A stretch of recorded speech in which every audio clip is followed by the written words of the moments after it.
All right, looks like I short-sided myself. Yep, you got a short-sighted shot here.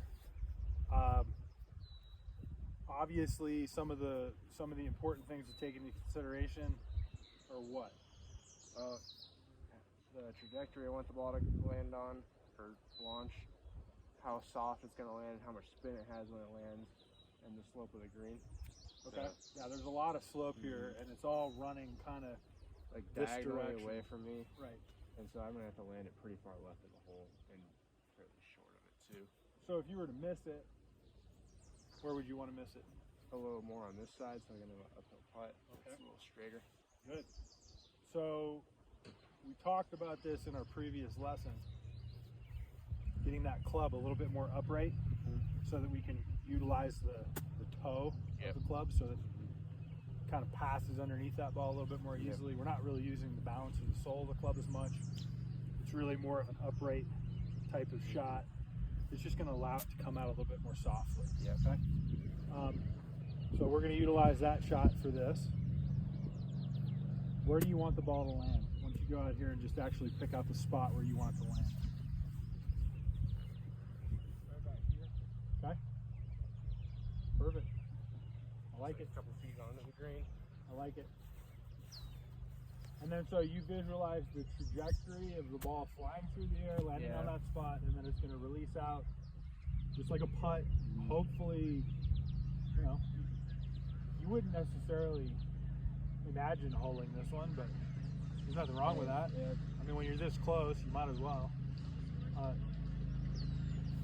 definitely want to play for the miss, though, so that if you hit it a little bit long, we're going to end up underneath and have a good uphill putt. Okay, go ahead. I'm going to open the face a little bit so I can get a higher launch angle. Open the face a little bit, get a little bit higher launch angle, and then again, make sure that that shaft is a little bit more upright. Will come off a little bit more dead that way because the ball is going to be out on the toe. And when I tend to screw these up is when I forget to hit it out on the toe.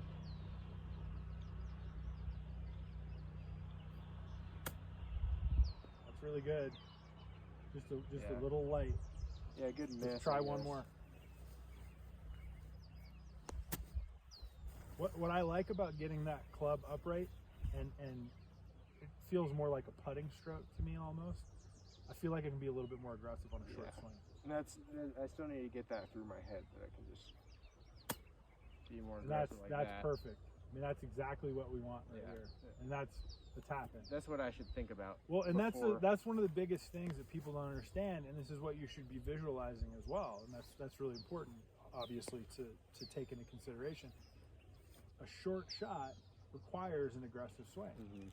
You can't, there's never any point. There are a few specialty shots where you can decelerate going into the golf ball. You see guys like Justin Thomas is one of the best on the planet at hitting shots where he's decelling through really thick rough, and you can see that club almost stops right after he hits the shot. Normal humans have to do it a little bit differently, so don't be afraid to be aggressive. Make sure you really stick that finish. Visualize all these things beforehand and then just allow it to happen. Sweet.